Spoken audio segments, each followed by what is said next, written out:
ciidamada Puntland ee gobolka Cayn oo ku sugan deegaanka Horfadhi ee gobolka Cayn ayaa ku guuleystay in la kala qaado beelihii muddooyinkii dambe ku dagaalamayay deegaanka Horfadhi. Taliyaha ciidamada Puntland Cabdiqani Maxamed Aadan Dalbac oo haatan ku sugan deegaanka Horfadhi ayaa ka warbixiyay xaaladii ugu dambeysay ee deegaanka Horfadhi. Geesda kale waxa halkaasi ka hadlay siyaasi Cabdifataax Salebaan Cumar oo ka soo jeeda gobolada Sool Sanaag iyo Cayn oo haatan ku sugan deegaanka Horfadhi. halkan waa Horfadhi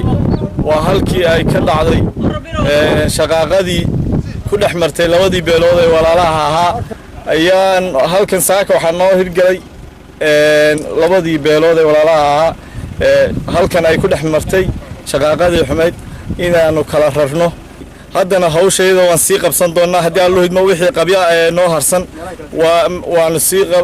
sii dhamaystiri doonaa ciidamadii mid walba waxa loo raray meeshii uu ka yimid uu deegaanka u lahaa waxaan kala rarnay ceegaag iyo Sooljoog ciidamadan sida xeerlayda deegaankooda iyo dadkooda dirirtu ku dhaxmartay u soo gurmaday iyagana aad baan ugu mahad celinayaa xabadu iyadoo ay dhacaysa ay yimaadeen xabadu intii ay yimaadeen xabadanba kama dhicin qori furan bay dhex yimaadeen qorigii furnaa way xidheen wayna kala fogeeyeen way ku mahadsan yihiin runtii waana la shukr cala waajib labadii beelood ee halkan shaqaaqada ku dhaxmartay iyagana waxaan leeyahay walaalayaal waxa tiin dad wada dhashay waxa tiin dad islaama waxa tiin dad walaalo ah waxa tiin dad bogcadkooda nool qabqab dhaafay laba qabiil qarankooda baa la yidhi